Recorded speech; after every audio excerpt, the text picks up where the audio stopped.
La sécurisation immédiate, c'est naturellement indispensable. On ne peut pas laisser prospérer cette guerre des gangs. On dirait qu'une situation d'un théâtre de guerre, une chienlit qui se généralise. On aurait dit que les rues de Dijon étaient les rues du Kosovo, avec des bandes armées brandissant des kalachnikovs. Ce sont des images ahurissantes qui manifestement marquent un palier dans la dégradation de la situation sécuritaire dans notre pays. Après, sur le fond, M. Nunez annonce la réflexion sur une éventuelle expulsion. J'aurais aimé qu'il le fasse avant. Il examinera. Oui, voilà, donc il y a beaucoup de conditionnels. Ça veut dire qu'au final, rien ne se fera. On réagit sous le coup de l'émotion et puis après, on oublie et on reste dans l'immobilisme du en même temps macronien. Il y a, et je l'ai dit il y a plusieurs années dans le débat sur l'immigration, il y a trop d'immigration dans notre pays. On ne peut pas accueillir aujourd'hui... Trop, mais on n'arrête pas tout ou on arrête tout ?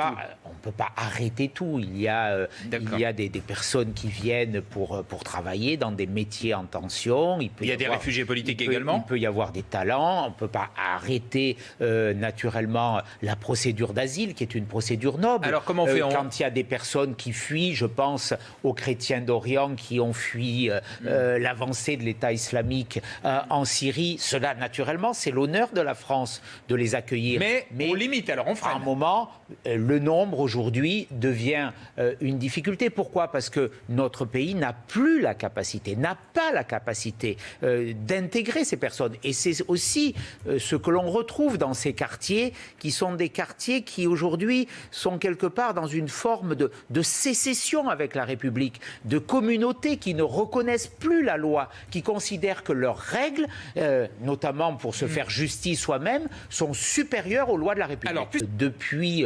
2017, alors qu'il y avait des notes d'alerte qui disaient qu'il faut 1 milliard de masques dans notre pays. C'est une note qui est arrivée à la Direction générale de la Santé, au ministre, en septembre 2018. On a commandé entre octobre 2018 et janvier, et la fin janvier 2020, on a commandé 100 millions de masques. On en avait quasiment zéro. Il faut savoir que le besoin, rien que pour les soignants, est de 40 millions de masques par semaine. C'est-à-dire que les alertes n'ont pas été entendues, n'ont pas été écoutées, qu'on a regardé aussi le stock que l'on avait avant se périmer, sans le renouveler.